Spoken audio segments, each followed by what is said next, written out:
Everything seemed fine until the call came, a short, abrupt message from her sister. Laura had just returned from a day at work. The scent of oil paint and turpentine still lightly lingered on her clothes, a comforting reminder of her sanctuary in the classroom. She had always been the steady one, the anchor in her family, the one who navigated crises with a calm demeanor and a practical approach. Her life as a high school art teacher, though sometimes chaotic with energetic teenagers and messy paintbrushes, was filled with purpose and a quiet sense of fulfillment. She found deep joy in guiding young minds, in seeing the spark of creativity ignite in her students' eyes, in witnessing the transformation of a blank canvas into something vibrant and meaningful. It was a role that demanded patience, empathy, and a boundless well of creative energy, qualities Laura possessed in abundance. Her small home, a cozy haven on the outskirts of town, was filled with vibrant paintings, some hers, some from talented students, and the familiar scent of turpentine and fresh coffee.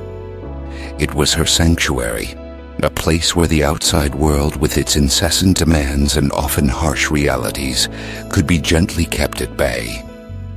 Her days had a comforting rhythm, a sense of order she cherished. Waking early, a warm coffee while planning lessons, the invigorating energy of school, and quiet evenings reading or working on her own art projects. She wasn't naive. She knew that life brought challenges, that pain was an inevitable part of the human experience. She had faced her share of disappointments, navigated personal losses, and weathered professional setbacks. But somehow she felt equipped to meet them, armed with a resilience built over the years. She had learned to navigate life's small storms, to find beauty in imperfection, to accept that not everything would be under her control. This was the Laura the world knew, and the Laura she herself believed she was. A woman of quiet strength, grounded in her routines and at peace with her past. Then came the call. The phone rang, a jarring sound that shattered the afternoon's quiet, cutting through the gentle hum of her refrigerator and the distant chirping of birds. It was her sister, her voice tense and burdened, a tone Laura immediately recognized as a prelude to something significant, something heavy. There was an urgency in her sister's words, a hesitation that betrayed the gravity of the matter, a careful selection of phrases that hinted at a deeper, more complicated truth. This wasn't about a common family emergency, a new baby on the way, or even a holiday gathering. This was about their mother. Her mother, who years ago had made a series of choices that had deeply wounded Laura, leaving scars that never quite faded, emotional imprints that lay dormant but never truly disappeared. The memories were like ghosts, haunting the darker corners of her mind. Harsh words spoken in anger, broken promises that shattered trust, the feeling of being constantly overlooked and undervalued, the profound pain of an emotional absence that became a constant, suffocating presence in her formative years. Laura could even now feel the echo of those words, the emptiness of those promises, the sting of those absences as if they had happened yesterday. Laura had tried to move on, tried to tell herself that time heals all wounds, that forgiveness was an essential virtue, a path to her own freedom, a spiritual imperative. In quiet moments, kneeling by her bed or on long solitary walks through the woods, she had even tried to pray for a softening of her own heart, for the grace to let go of the resentment that felt like a constant dull ache, an invisible weight she carried everywhere. She had read self-help books, attended seminars on emotional healing, sought advice from trusted friends and spiritual mentors. The idea of letting go was a constant melody in her mind, a mantra she repeated, but the melody never quite transformed into a song she could truly sing, a truth she could embody. The bitterness, though often dormant, always seemed to find its way back, a stubborn weed in the garden of her soul. But the news from her sister, that their mother was now facing a serious health challenge, and more than that, wanted to reconnect, wanted to make amends, wanted to talk, brought it all rushing back.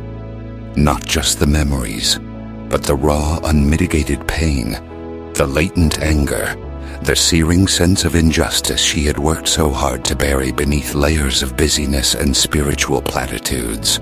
It was as if an old wound, one she thought had healed into a faint, manageable scar, had been ripped open with brutal force, bleeding anew. She stood there by the kitchen counter, the phone still warm in her hand, the sound of her sister's voice echoing in her ears, a cacophony of past and present. Her eyes fixed on the bird feeder outside the window, where a bright red cardinal pecked its seeds with carefree energy, a stark contrast to the turmoil within her. She felt a sudden, profound weariness, an exhaustion that seemed to come not just from her body, but from the very depths of her soul.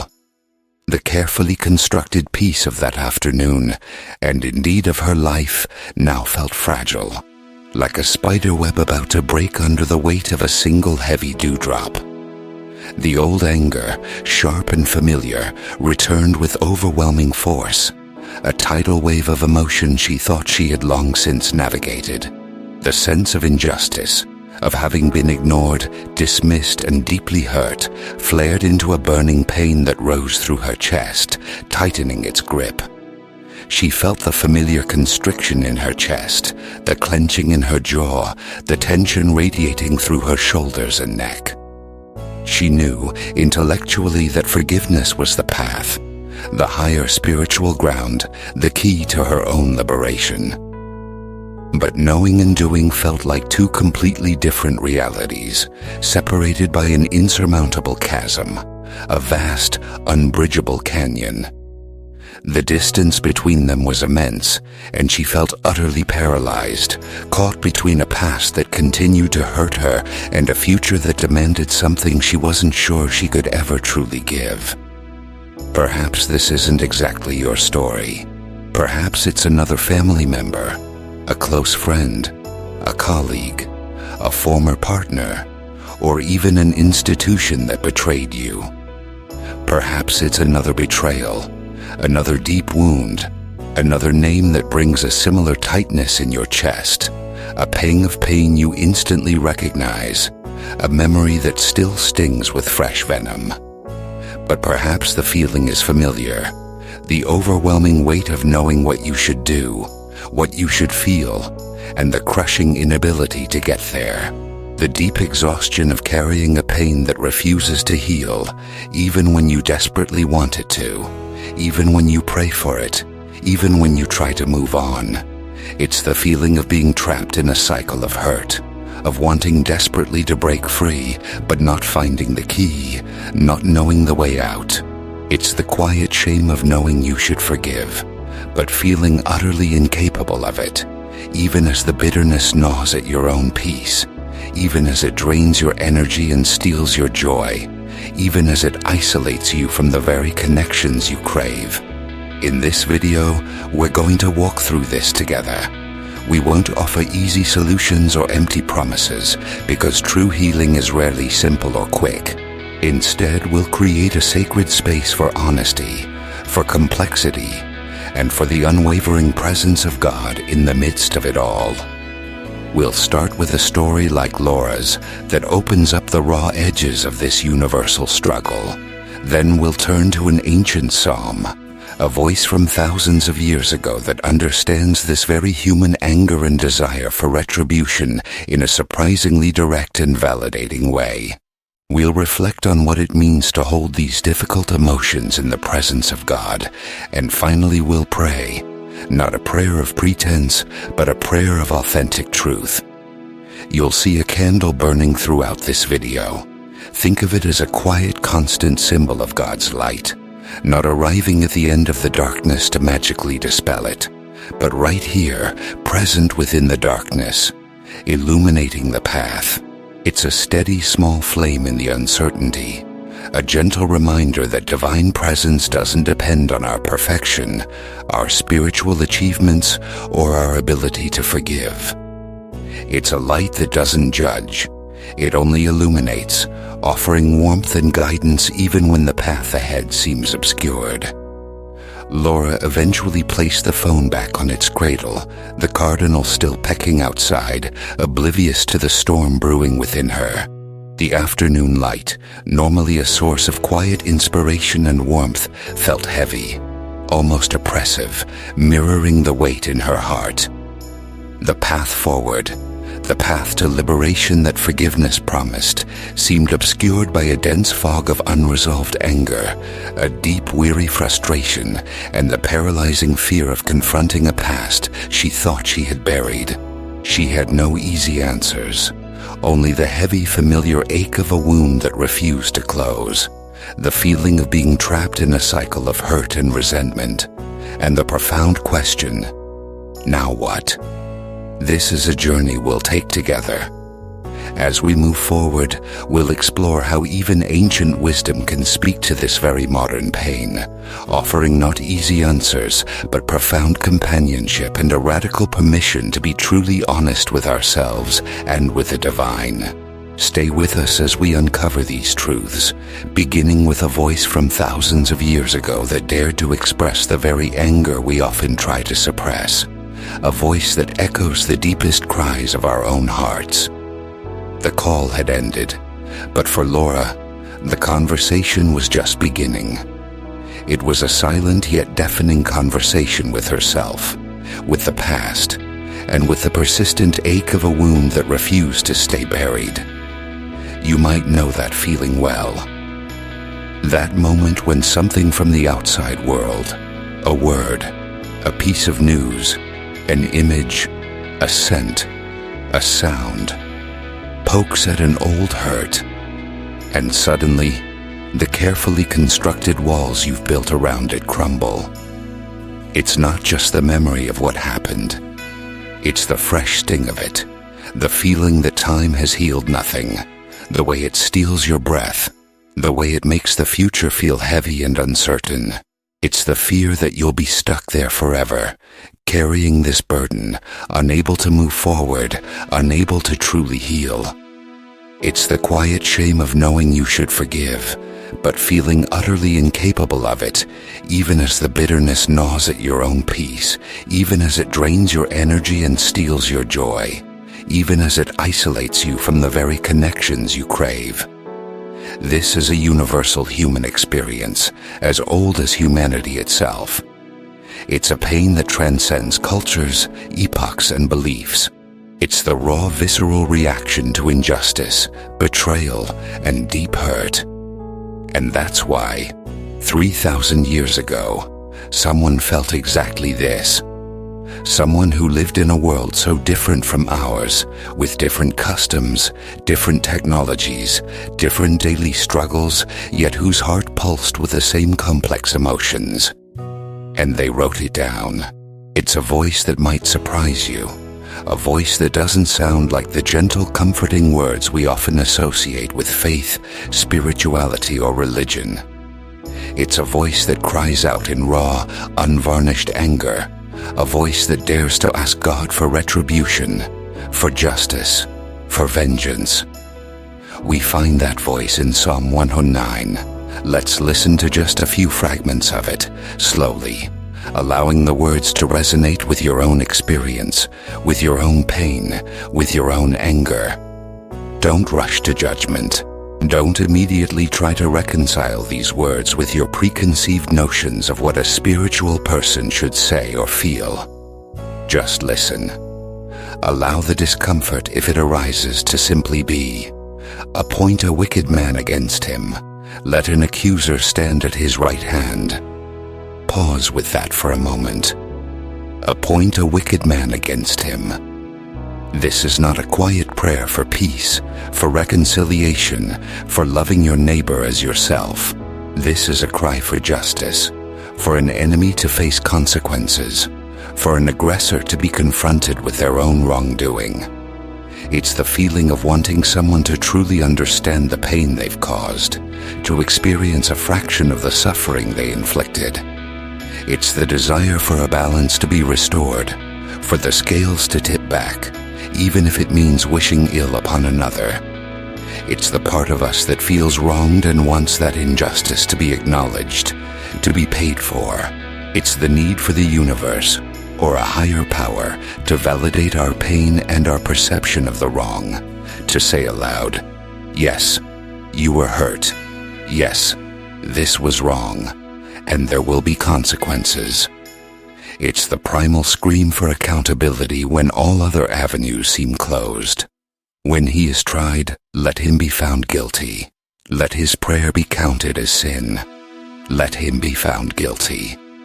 This speaks to the deep need for validation, for the truth of the hurt to be seen and affirmed, not just in our own hearts, but in the eyes of a just authority. When someone has wounded you, there's often a desperate longing for their actions to be recognized as wrong, not just by you, but by a higher authority, by the universe itself, by the divine. It's the yearning for a definitive judgment, a clear declaration that the wrong was indeed a wrong, and let his prayer be counted as sin. That's the raw, unfiltered anger that wishes even their attempts at goodness would be tainted, because the pain they caused feels so profound, so irreparable. It's the feeling that their very existence, their continued well-being, is an affront to the justice you crave. It's the ultimate expression of frustration when earthly justice fails or seems unattainable, when the aggressor seems to prosper while you suffer. It's the desire that there be no refuge for the aggressor, not even in spirituality, not even in their own attempts to connect with the divine. It's a wish for their hypocrisy, if it exists, to be exposed. May his days be few. May another take his office. May his days be few. This is the ultimate expression of wanting the pain to end, not just for yourself, but for the source of that pain to be diminished, to lose their power, their influence, their capacity to wound. It's the wish for a clean break, for a new chapter where the person who hurt you no longer casts a shadow over your life. It's not necessarily a literal wish for death, but a profound desire for the influence and power of the aggressor over your life to be completely removed, for their presence to become irrelevant, for their impact to be nullified. It's the longing for a fresh start, unburdened by their continued presence or authority. And may another take his office speaks to the desire for a complete replacement, for the power structure that enabled the hurt to be dismantled and rebuilt with someone new, someone just. This psalm doesn't shy away from the dark corners of the human heart. It doesn't pretend that anger and the desire for retribution don't exist, especially when we've been deeply wounded. It simply lays it all out before God.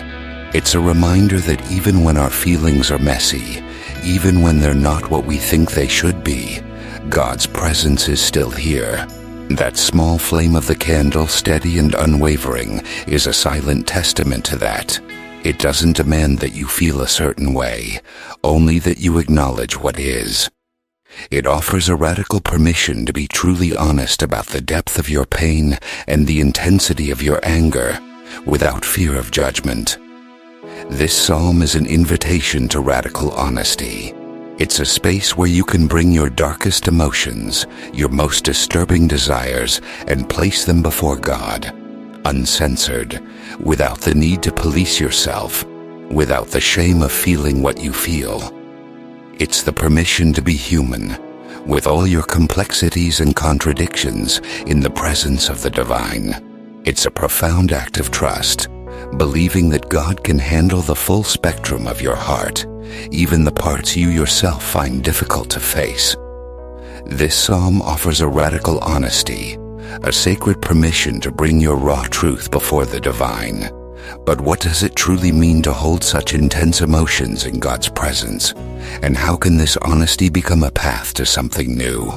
Let's unpack a few more of these powerful images and sentiments from the psalm, not as rigid theological arguments, but as mirrors for our own experience, allowing us to see our own struggles reflected in these ancient words.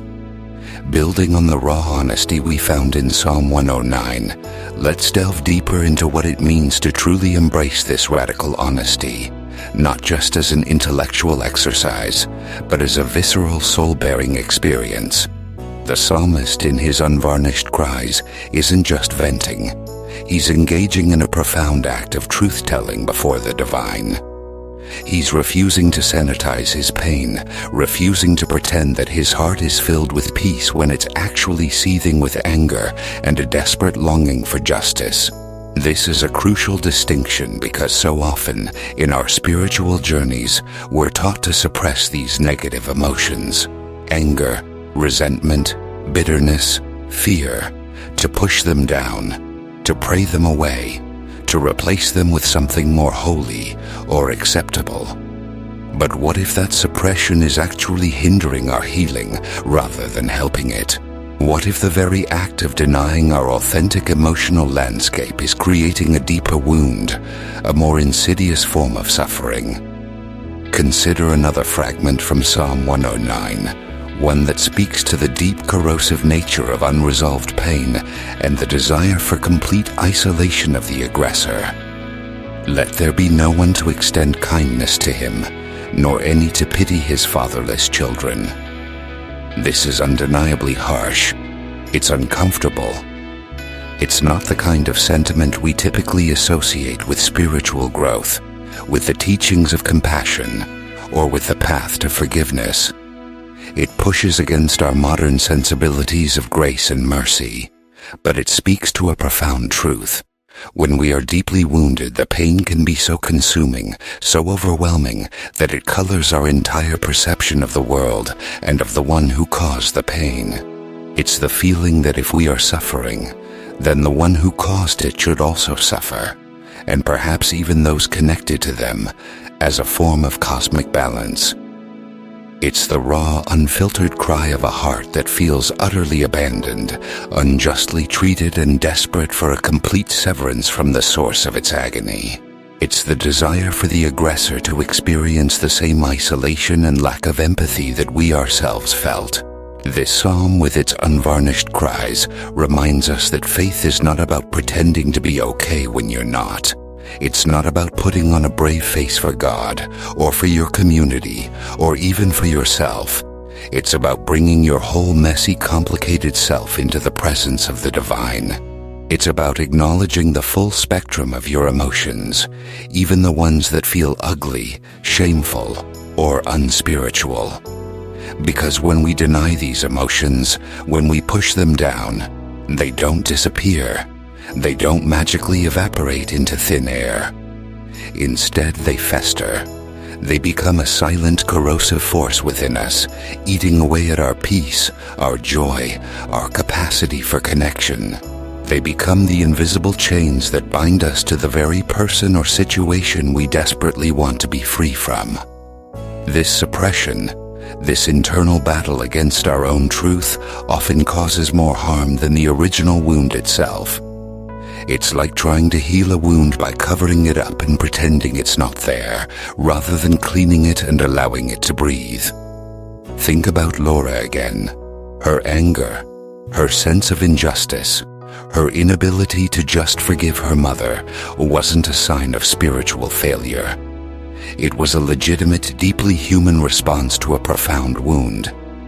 If she were to deny that anger, to force herself to say, "I forgive," when her heart was screaming otherwise, what would be the cost?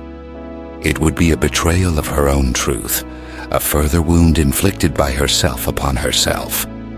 It would be a performance, not a genuine act of healing.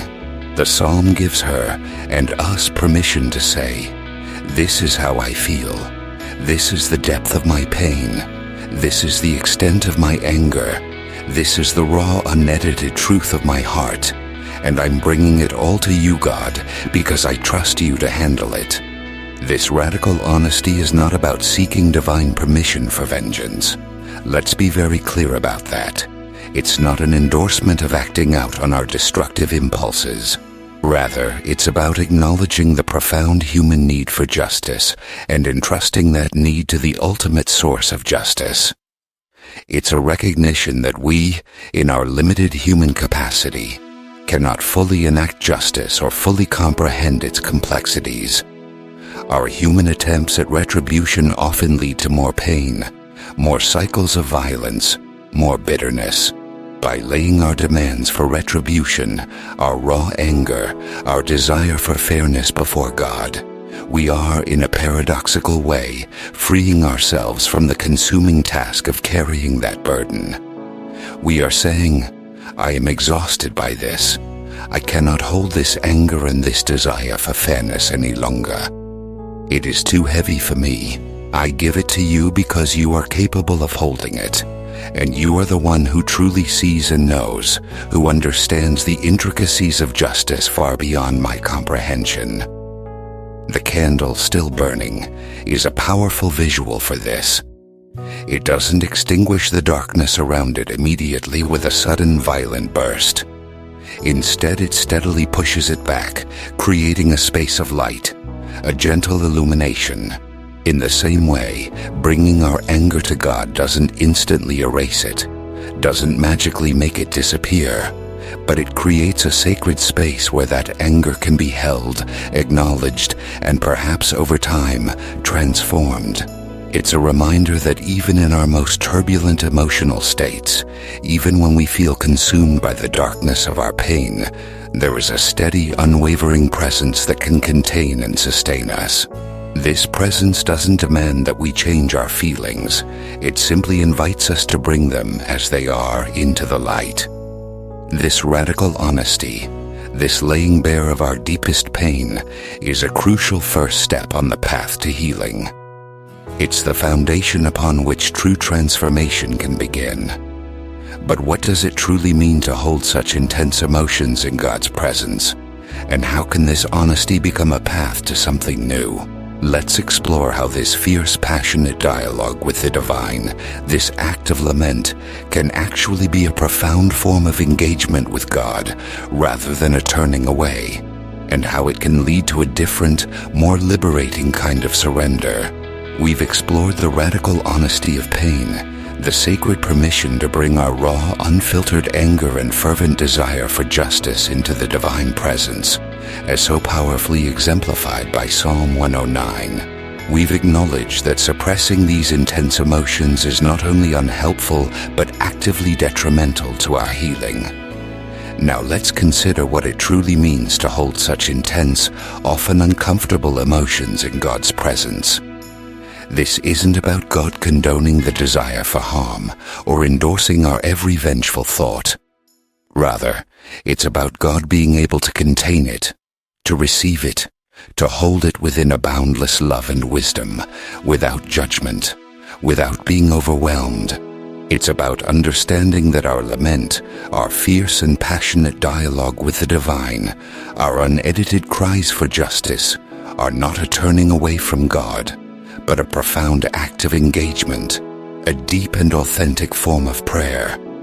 It's a recognition that if God is truly sovereign, truly just and truly loving, then God can handle the full spectrum of our human experience, even its darkest, most turbulent corners, even the parts we ourselves are ashamed to admit. Think of it this way. Imagine a child, deeply hurt, perhaps by a playground bully or a perceived injustice. They don't always articulate their pain with perfect composure or sophisticated language. They might scream, cry, lash out, demand that the person who hurt them be punished, or even wish for something bad to happen to their aggressor. A truly loving and wise parent doesn't dismiss that raw emotion with a platitude like, "Don't be angry," or "Just forgive." Instead, they hold the child, acknowledge the pain, validate the feeling, "I see you're very angry and that's okay," and create a safe space for that emotion to be expressed, even if the parent later guides the child towards understanding, empathy, and healing. In a similar, albeit infinitely more profound and cosmic way, God acts as that loving parent, capable of receiving our unedited cries, our demands for justice, our raw, untamed anger, without being overwhelmed, offended, or diminished. God's capacity to hold our pain is infinite. This act of bringing our anger to God is a form of surrender, but perhaps not in the way we typically understand it. It's not a surrender of our feelings, pretending they don't exist, or forcing ourselves to let go before we're ready. That kind of forced surrender is often just another form of suppression. Instead, it's a surrender of the burden of carrying those feelings alone. It's an acknowledgement that the weight of seeking justice on our own terms, of holding on to bitterness, of constantly replaying the hurt, of meticulously planning retribution is too heavy for us to bear. It's a recognition that this burden is actively harming us, draining our life force, clouding our vision, and stealing our peace. We are, in essence, saying, God, I cannot carry this anymore. My heart is heavy, my spirit is weary, my mind is consumed.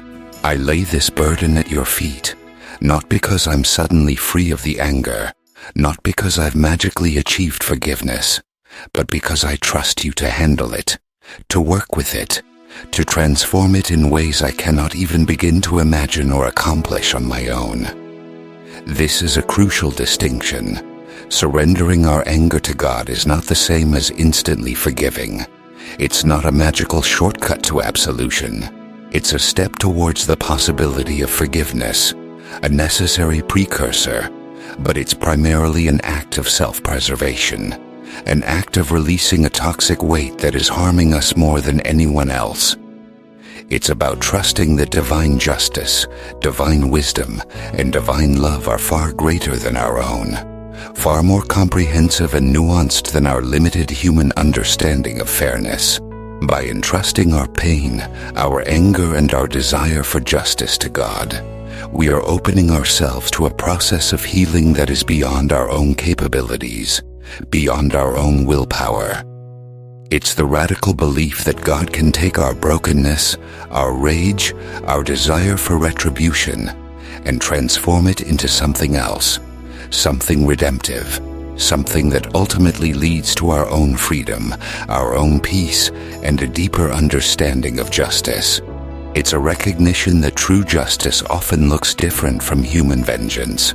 The candle still burning steadily is a beautiful and profound metaphor for this process. It doesn't consume the darkness in a sudden violent burst. It simply is light, and in its steady, unwavering presence, the darkness gradually recedes, not by being fought, but by being illuminated. Our surrender to God is not a sudden eradication of our pain, not an instant solution to our anger, but an invitation for the divine light to be present within our pain, to begin its slow, gentle yet powerful work of illumination and transformation. It's a recognition that even when we feel consumed by darkness, even when our emotions feel overwhelming, there is an unwavering light, a constant loving presence that holds us, that sees us, and that is working for our highest good.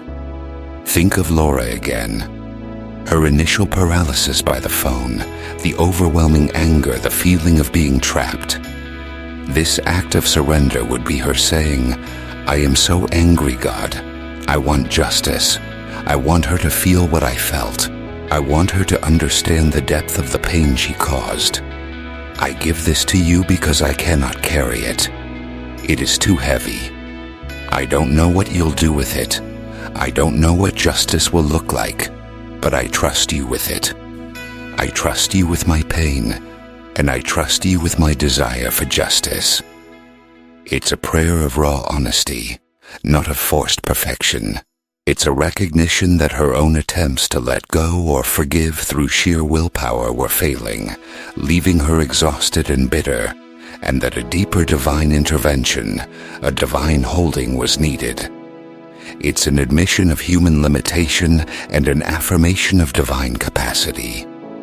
This act of surrender, of bringing our anger and our demands for justice to God, is not about instant solutions, but about creating space for a different kind of healing, a healing that begins with radical acceptance of what is. As we continue, we'll explore the profound power of silence in this journey, and how it can deepen our connection to an unwavering presence, allowing God to work in those quiet, unforced moments, transforming our inner landscape in ways we can barely comprehend. We've talked about the radical honesty of bringing our anger and our desire for justice to God, an act of surrender that unburdens us from carrying that weight alone. We've acknowledged that this isn't about instant forgiveness, but about releasing the toxic burden of holding on to resentment, trusting that the divine can handle our rawest emotions. Now let's turn our attention to the profound, often underestimated power of silence in this journey of healing and transformation. In a world that constantly demands our attention, that fills every waking moment with noise, information, notifications, and endless distractions, finding true silence can feel like an impossible luxury, or even an uncomfortable void. Yet it is often in these quiet, unforced, and sometimes challenging moments that the deepest work of healing, introspection, and connection can truly begin. When we surrender our anger, our pain, our need for control, our relentless striving to understand or fix everything, to God, we create a space. It's an internal clearing, a pause in the relentless chatter of our minds. And into that newly created space, silence can enter. This isn't an empty silence, a mere absence of sound or thought.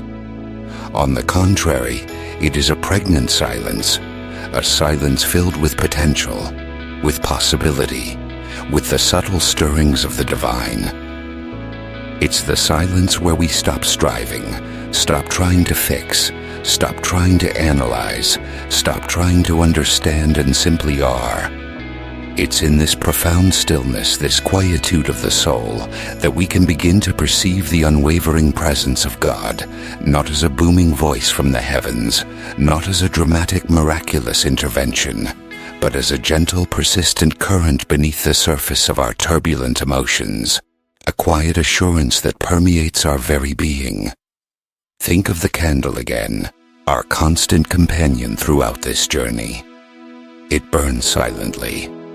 Its light doesn't shout or demand attention. It simply is. And in its quiet, consistent presence, it illuminates. This is precisely how God often works in our deepest wounds, in the most tender and broken places of our hearts. Not with a sudden, overwhelming force that eradicates the pain or instantly fixes everything, but with a steady, quiet, and persistent presence that allows us to sit with the pain, to acknowledge it without judgment, to be present to its reality, and to slowly, gradually find a different way of relating to it. The silence becomes a sacred container for our grief, our anger, our confusion, our fear. It allows us to simply be with what is, without the pressure to change it immediately, without the internal critique that tells us we shouldn't be feeling this way.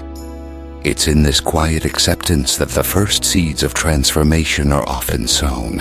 For Laura, after the initial shock and the overwhelming wave of anger, there would have been moments of quiet. Perhaps staring blankly out the window, watching the cardinal, its vibrant red a stark contrast to the grayness she felt inside. Perhaps lying in bed, unable to sleep but also unable to actively think, her mind a blank canvas of exhaustion. Or maybe just sitting, cup of cold tea in hand, lost in the quiet hum of the refrigerator. These are not wasted moments. These are the moments when the soul is open, when the usual defenses are down, when the incessant demands of the ego momentarily recede. It's in these vulnerable, quiet spaces that God's presence can gently seep in, not to offer a quick fix or a magical solution, but to offer companionship, to offer a profound sense of being held, to whisper, "I am here. I see your pain. You are not alone in this. I am with you, even in this silence." This practice of intentional silence, of creating moments of stillness in our day, is not about escaping our problems or ignoring our pain. On the contrary, it's about creating an inner sanctuary, a sacred inner space where we can meet God and ourselves in our rawest, most authentic form. It's about allowing the incessant noise of the world and the often louder noise of our own minds, the worries, the judgments, the endless to-do lists, to recede so that we can hear the quieter, deeper truths that often get drowned out. It's in this silence that we might begin to discern the subtle shifts within us, the tiny cracks in the seemingly impenetrable wall of our pain through which a different kind of light, a different kind of hope can enter. It's important to understand that this silence doesn't necessarily bring immediate answers or a sudden rush of peace and tranquility. Sometimes in the silence, the pain can feel even more acute, the anger more vivid, the confusion more pronounced. This is not a failure of the silence, it is part of the process. It's in confronting these raw, unedited emotions in the quiet, held by the unwavering presence of God, that we begin to integrate them, to understand their origins, to learn what they are trying to tell us, and to slowly, gradually release their suffocating grip on us.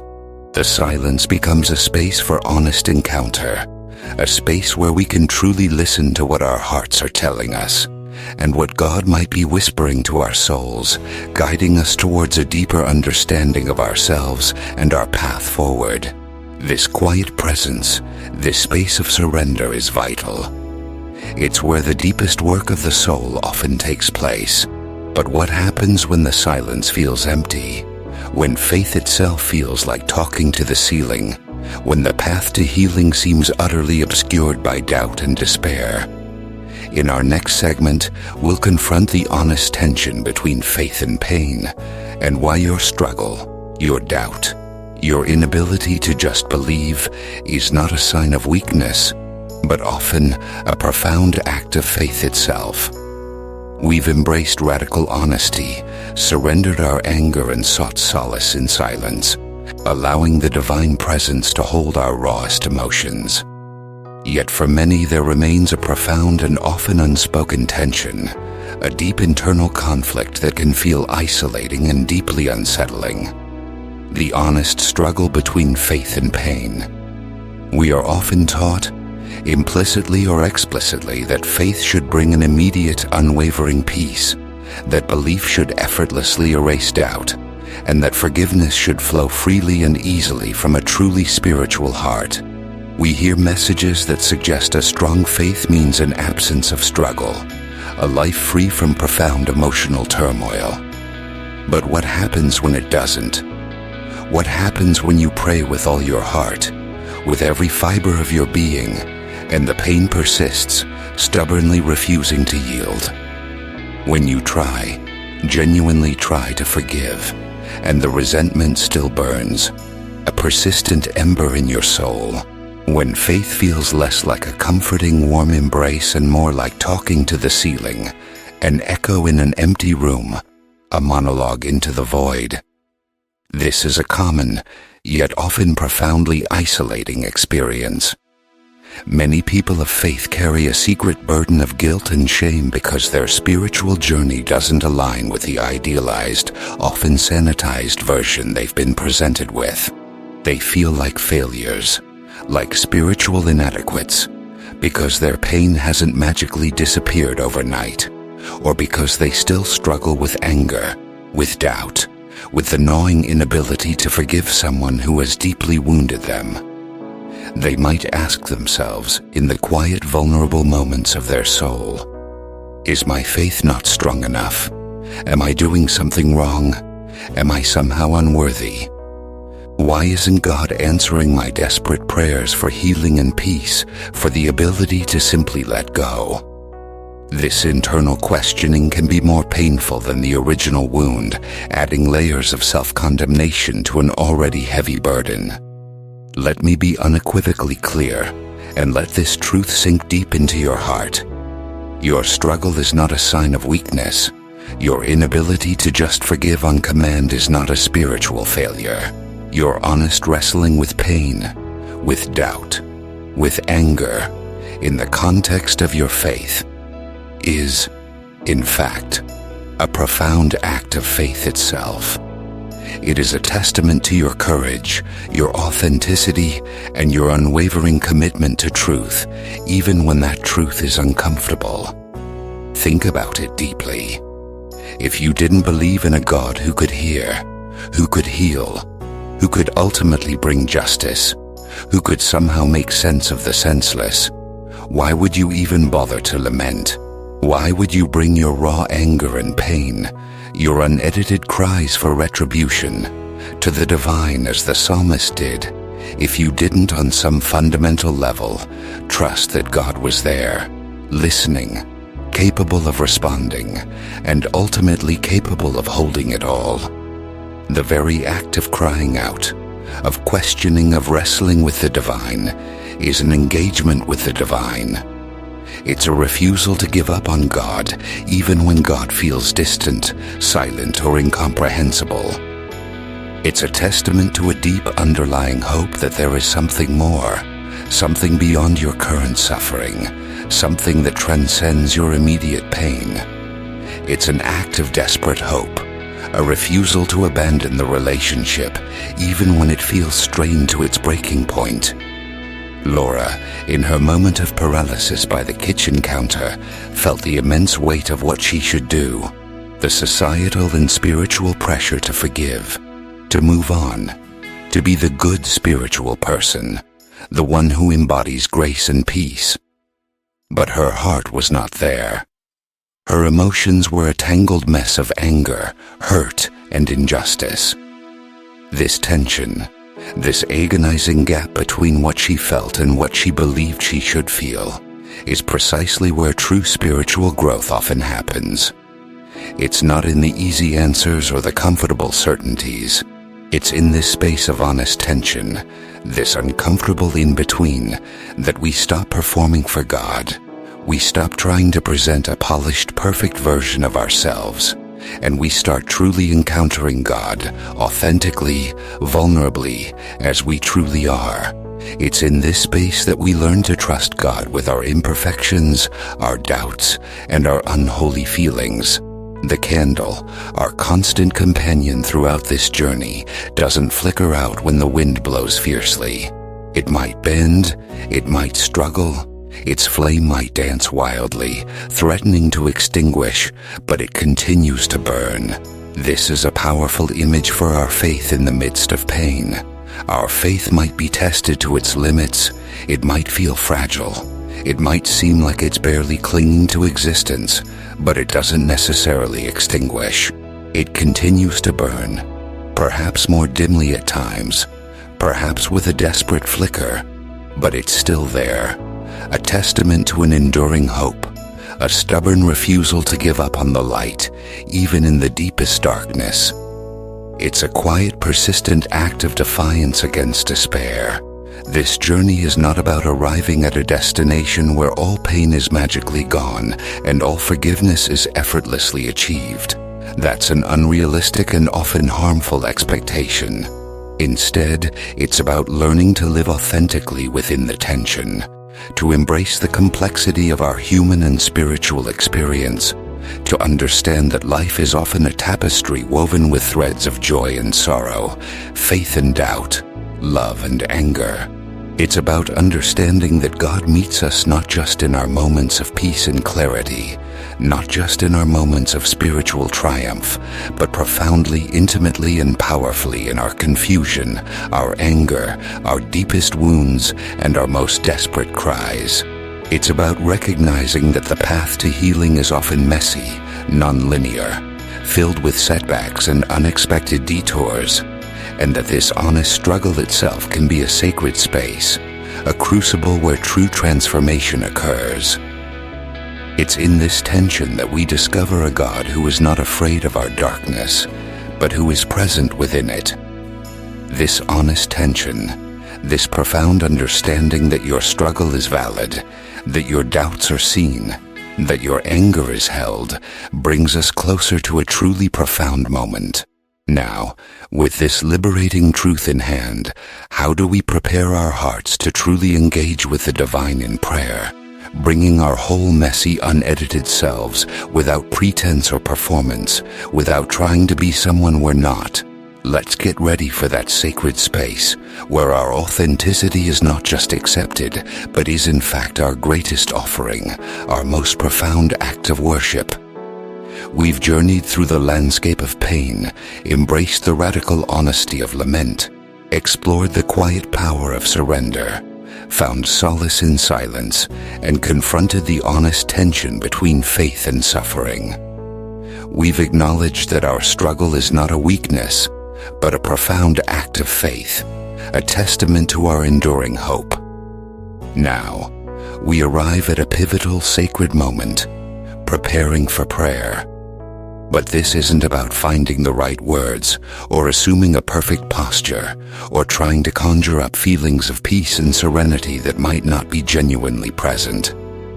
This is about something far more fundamental, far more liberating.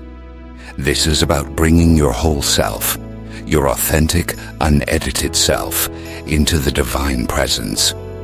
Think back to Laura, standing by her kitchen counter, the phone still warm in her hand, overwhelmed by the resurgence of old wounds, by the fresh sting of betrayal, by the paralyzing anger and the inability to just forgive.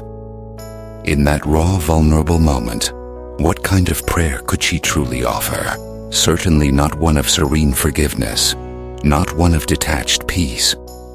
Perhaps a prayer of raw lament, of honest anger, of desperate confusion, of profound weariness. Perhaps a prayer that simply screamed, "Why God? Why me? Why this again?" And that we've learned throughout this journey is precisely the kind of prayer God welcomes. It is the prayer of the psalmist, the prayer of the truly human heart. The beauty, the profound liberation of this journey is the understanding that you don't need to clean yourself up, to sanitize your emotions, or to present a polished, perfect version of yourself before coming to God. You don't need to pretend to be someone you're not, or to feel something you don't. Your pain, your anger, your doubt, your confusion, your weariness, your resentment. These are not obstacles to prayer. They are, in fact, the very material of prayer. They are the raw ingredients from which a genuine, transformative encounter with the divine can emerge. Your authenticity, your willingness to be truly seen, truly known in all your messiness, is your greatest offering, your most profound act of worship. So, as we prepare to pray together, I invite you to simply be. There's no need to force anything. No need to manufacture emotions you don't feel. Just allow yourself to settle into this moment, to inhabit your current reality, whatever it may be. If you feel anger, acknowledge it, without judgment. If you feel sadness, allow it to wash over you without resistance. If you feel nothing at all, a numb emptiness, that's okay too. Just bring that nothingness. The candle continues to burn, a silent, unwavering witness to your presence, a gentle, persistent reminder that God's light is here, not because you are perfect, not because you have achieved some spiritual ideal, but simply because you are present, because you have shown up as you are. This preparation is about creating an internal space of radical receptivity. It's about letting go of the immense pressure to perform, to say the right thing, to feel the right emotion, to somehow earn God's attention or approval. It's about trusting deeply and profoundly that God already knows the depths of your heart, the unspoken cries, the hidden wounds, the secret resentments, the unfulfilled longings. And in that profound knowing, there is an invitation to simply rest, to simply be in the presence of unconditional love and acceptance, a love that sees all and embraces all. Imagine yourself just as you are, with all your burdens, all your hopes, all your unresolved feelings. You don't need to articulate them perfectly. You don't need to understand them fully. You don't need to have them neatly categorized or logically explained. You just need to bring them. This is the essence of true prayer.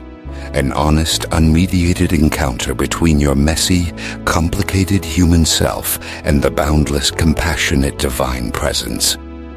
It's a moment to lay down your defenses, to drop the masks you wear for the world, for your community, and even for yourself, and to simply exist, vulnerable and open before the one who knows you intimately, loves you unconditionally, and is not afraid of your darkness.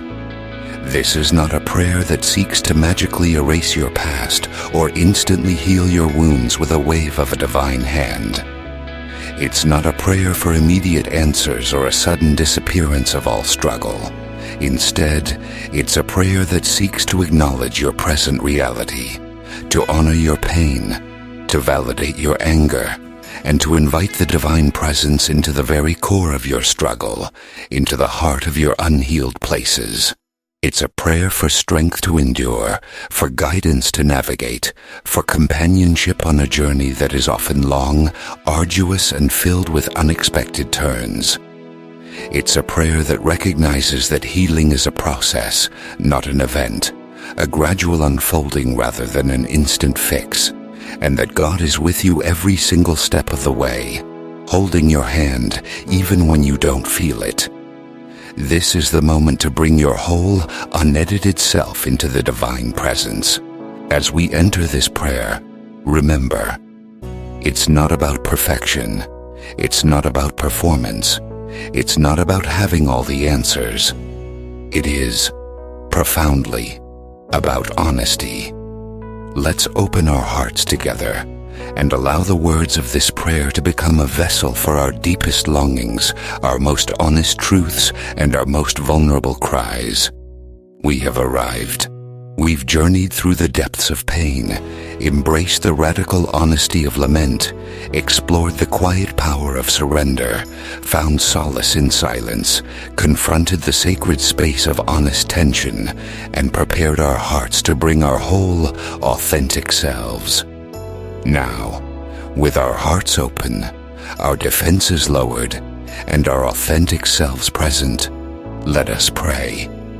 This prayer is for Laura, and for all of us who carry similar burdens, similar wounds, similar struggles with forgiveness and unresolved anger. Let these words be a vessel for your own unspoken truths, a bridge between your heart and the divine, a sacred space where your deepest cries can be heard and held.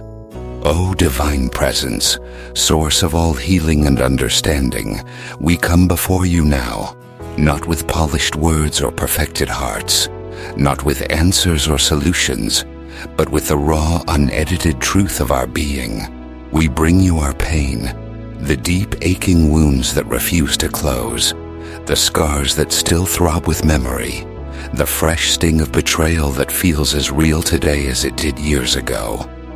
We bring you our anger, the fierce burning desire for justice, the frustration of wrongs unrighted, the bitterness that clings to our souls like a persistent shadow. We bring you our confusion, our doubts, our weariness, our exhaustion, our struggle to reconcile what we feel with what we believe we should feel, the agonizing gap between our ideals and our reality. Like Laura, we confess our profound inability to simply let go, to just forgive on command, to magically erase the past. We acknowledge the immense chasm between knowing what is right and being able to do it, between the intellectual understanding of forgiveness and the visceral emotional capacity to grant it. We lay before you the heavy burden of carrying this resentment, this weight that drains our joy, obscures our peace, and often isolates us from the very connections we crave. We surrender this heavy load to you, not because we are suddenly free of it, not because we have achieved some spiritual breakthrough, but because we trust you to hold it, to contain it, to work with it, to transform it in ways we cannot comprehend or accomplish on our own. We release it into your boundless capacity. We ask for your unwavering presence in our anger, your illuminating light in our deepest darkness, your steadfast companionship in our profound solitude. Help us to be radically honest with you and with ourselves about the full messy spectrum of our emotions, without shame or pretense. Grant us the courage to sit in the silence, to listen for your whispers, to feel your unwavering presence even when the pain feels overwhelming, even when the silence feels empty, even when our faith feels fragile. Help us to trust that you are there, even when we cannot feel you, even when we cannot see you. We do not ask for a sudden erasure of our past, for a magical forgetting of our wounds, for an instant disappearance of our struggles. Instead, we ask for the grace to navigate our present with authenticity, with courage, and with an open heart. We ask for strength to continue this messy, non-linear, often arduous journey of healing, knowing that it is a process, not an event.